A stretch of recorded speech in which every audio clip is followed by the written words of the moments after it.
పొట్ట పోషణ కొరకు, ఏదో ఒక రకంగా బతుకుట కోసమో ఒక పాస్టర్ ఒక ప్రాంతంలో నిలబడతాడు అనే మాట అత్యబద్ధం.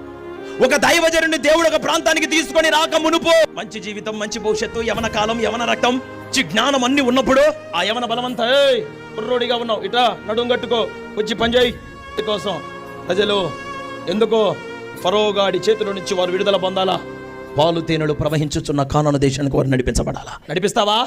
నడిపించాలంటే త్యాగం చేయాలి రచన, నడిపించాలంటే నిద్ర మానుకోవాలి తమ్ముడు. వీళ్ళందరూ ఎన్నో నిన్ను సణుగుతారు, నోటికి వచ్చినట్టు మాట్లాడతారు. ఎట్ట మాట్లాడినా నువ్వు నా మాటనే నీ గుండెలో పెట్టుకో.